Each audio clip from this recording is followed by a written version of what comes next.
Habibi, come to Dubai! Let's start off with number 15, Miracle Garden. This 3-time Guinness World Record breaker is filled with 150 million flowers and is the perfect place for not only flower lovers, but also children. You'll notice just how family-friendly it is when you initially walk in and are greeted by 2 immaculate shrub stallions that serve as a gate to the rest of the majestic garden. There's endless fun things to see, including a Smurf village, a flower princess floating above her castle, and the world's biggest floral installation, which is that life-size replica of the Emirates airplane. As I'm sure you know, Dubai gets pretty hot, so we recommend coming as soon as it opens at 9 a.m. You only need to spend 1 to 2 hours to see everything you want, and if you have some extra time, you can head over to the world's largest butterfly garden that holds 15,000 butterflies. Coming up is number 14, Dubai Mall. The Dubai Mall is the largest mall in the world and is roughly the size of 200 football fields. It has more than 1,200 stores with every brand you could possibly think of and around 200 restaurants. You could definitely fill up an entire day here, especially because it's connected to the Burj Khalifa, and right outside its doors is the famous water show. Other mind-blowing things you could find here is an Olympic-sized ice skating rink, the world's largest indoor aquarium, and even a 150-million-year-old dinosaur, which was discovered in Wyoming. If you're not a fan of crowds, avoid this area at all costs, because it gets around 75 million visitors a year and can feel quite claustrophobic. Next up is number 14, the iconic Burj Khalifa. Since 2009, the Burj Khalifa has been the tallest building in the world. At 828 meters high, it's equivalent to the size of 3 Eiffel Towers or 2 Empire State Buildings. It cost a whopping $1.5 billion to complete this structure. There's 160 floors, and you can ride all the way to 154 to visit the highest outdoor observation deck in the world. Don't worry, there's glass surrounding it so you won't fall off.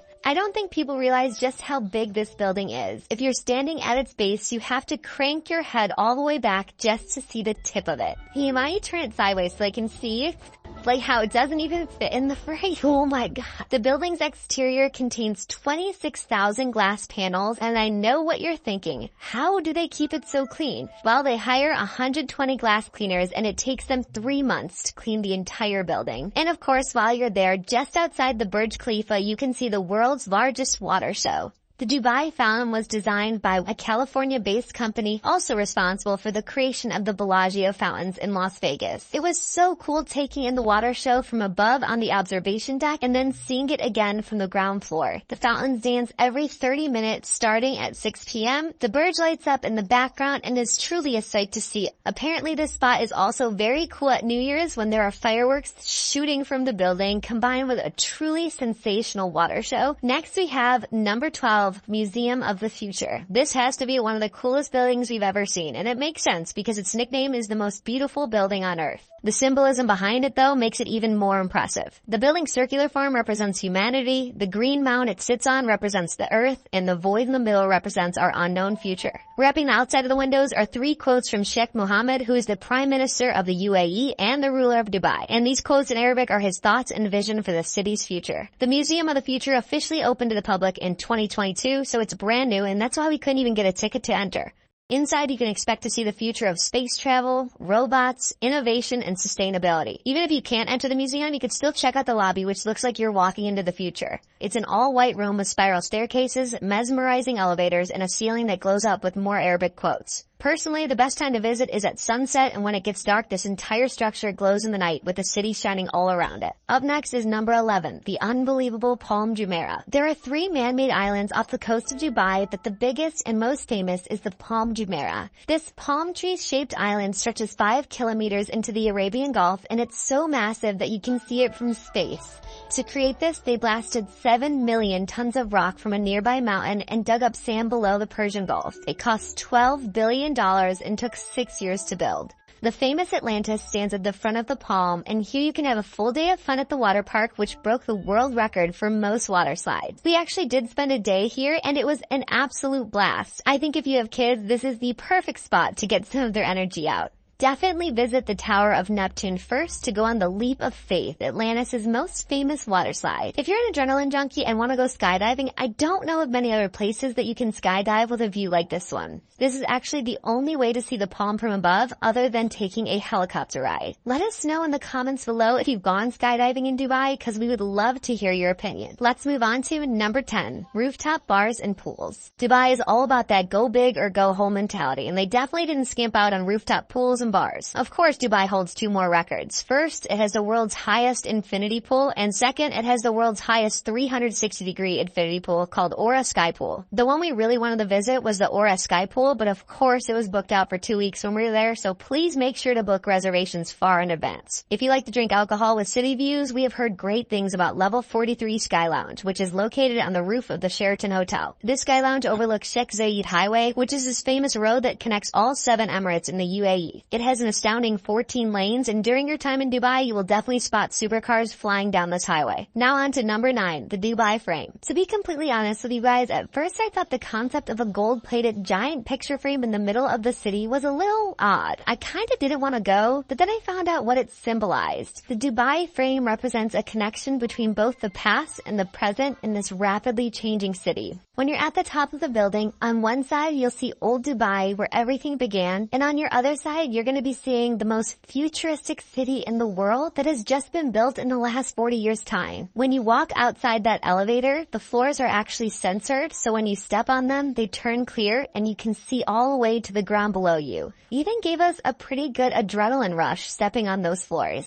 Coming up, we have number 8, dune buggying. A trip to Dubai is not complete without visiting the sand dunes surrounding the city. We went on a safari tour that we'll talk about later in the video, but right now is all about dune buggying. We ended up choosing the cheapest 1-hour tour that we could find, which was $156 total for 2 people. That means each driver will get around 30 minutes behind the wheel, which was more than enough time for us. For our tour, we decided to get up bright and early one morning at 7 a.m. and head 1 hour to the sand dunes, which was the best decision. Not only is it less hot, but we had the entire tour to ourselves because no one wanted to get up that early. Just so you know, in Dubai, it's a law that you need a tour guide to lead you around the sand dunes, and at first I was super disappointed, especially because it started out really slow. Basically, at the beginning, the guide wants to feel out your driving skills, and once you're more confident, he definitely lets you go much faster. Just in case the tour companies run out of helmets with face masks, make sure to bring sunglasses so the sand doesn't spray in your face the whole time. Whizzing up and down the sand dunes was not only thrilling but hilarious because as the passenger, you never really know what your partner's gonna do. There are endless kinds of tour companies for everyone's budget, and with different high-speed dune buggies, I'll make sure to link a couple below for you guys. Next up is number 7, Hell's Kitchen, Gordon Ramsay. If you don't know what Hell's Kitchen is, it's a restaurant inspired from Gordon Ramsay's famous TV show, Hell's Kitchen. We've had the pleasure of eating at HK at Caesar's Palace in Vegas, and it was so good. Any chance we get to eat at it again, we take the opportunity. Oddly enough, this is his only Hell's Kitchen restaurant outside of the US. Everything is designed just like the TV show where there's a red and blue team and they cook right in front of you. Our highly recommended dishes to you would be the burrata salad, followed by Gordon's famous beef Wellington, which is so freaking delicious you have to get it. Just touch it. It's so raw, it's spooing. With you now. And finish with the best dessert we've ever had in our lives, the famous sticky toffee pudding. Ooh, my mouth is watering just thinking about it. Moving on to number 6, food tour. Let's be honest, food is the best part of travel. And that's why in every place we visit around the world, we always start our time with a local food tour. You not only get to try some of the best food during your trip, but you also get to make friends with locals that will teach you all about the culture. We met our tour guide Sandy in Dera, which is the heart of Dubai's Old Town. Here we strolled through the maze of narrow alleyways, passing by classic sandstone buildings and trying all sorts of dishes like camel gelato, falafel pitas, chicken shawarma, and much more. Then it was time to pass through the golden spice souks where there were mounds of colorful spices and more gold than we've seen in our lives.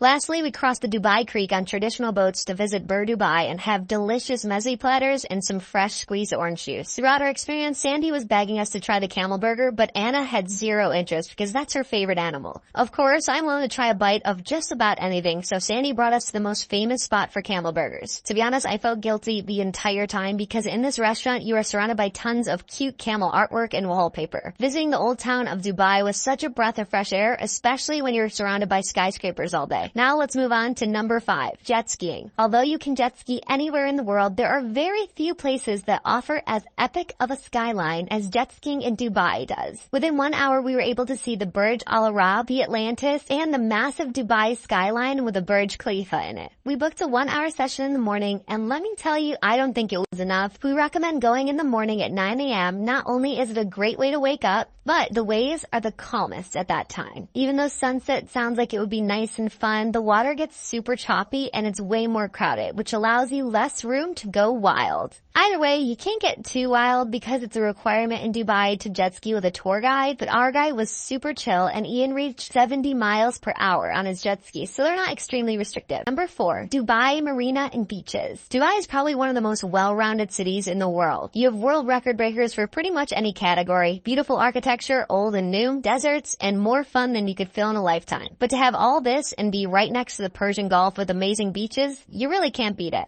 Now, when visiting Dubai, you'll probably stay in one of two locations, either in the city center close to the Burj Khalifa or 25 minutes down the road near Dubai Marina. During our 2 weeks in Dubai, we split up our time and stayed 7 days downtown and 7 days in the Dubai Marina. And honestly, if we can go back, I would have spent more time near the marina. There's just nothing like having a $100 Airbnb a 5-minute walk from the beach. There are plenty of beaches lining up the coast, but we visited the most popular called JBR Beach right near the marina. Even though it was super crowded, it was the best spot to take in the sunset, watch yachts roll by, and even see the largest Ferris wheel in the world, which was inspired by the London Eye. Another fun thing you could do at the marina is take dinner cruises up and down the coast at night, which will be such a relaxing way to see different perspectives of Dubai. Next up is number 3, Deep Dive Dubai. Deep Dive Dubai is another world record-breaking facility allowing thrill seekers to dive into another dimension. This is the deepest pool in the world at 60 meters deep, but it's so much more than a pool. It's basically like exploring a sunken city.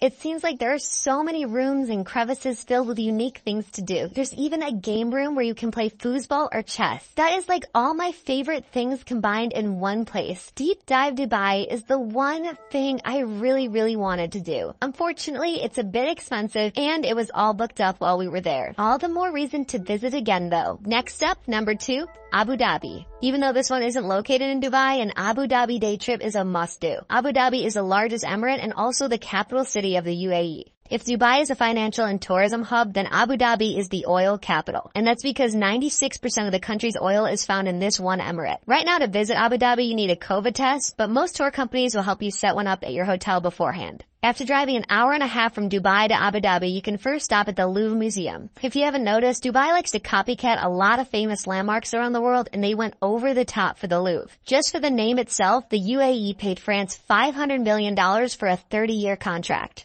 Although this museum has a bunch of cool art, it's nothing compared to the galleries in Paris. But the real thing to be excited about here is the spectacular architecture. This massive floating dome on top of an all-white building contrasts perfectly with the surrounding blue water. What's really cool about the dome is that it has 8 different layers, which creates this rain of light effect coming through as you're walking around. After the Louvre, you can visit many more places like the Emirates Palace, which is now turned into a hotel that you could stay at. And then you can hop right over to the Presidential Palace where all the government meetings are held. Now, one of the main reasons you're probably wanting to visit Abu Dhabi is for the Grand Mosque, which is the 9th largest mosque in the world and can fit upwards of 40,000 worshippers at once. This was by far the prettiest mosque we've ever been to, especially because it's all white marble. Walking around, I couldn't believe my eyes because it was just perfection. Keep in mind there is a dress code here where men have to cover their shoulders and knees and women have to cover pretty much everything besides their face. Thankfully, our tour guide was nice enough to bring an extra abaya, which is a traditional outfit of Emirati women. Another thing to keep in mind is that this is a place of worship, so please be respectful. The security guards do not want you touching each other in photos, giving peace signs, or basically any movement other than smiling. Now, coming in at number 1, the safari tour. A safari tour is something everyone should experience at least once in their lifetime. When you leave the city and approach the desert, you really get to see what a local Bedouin lived like.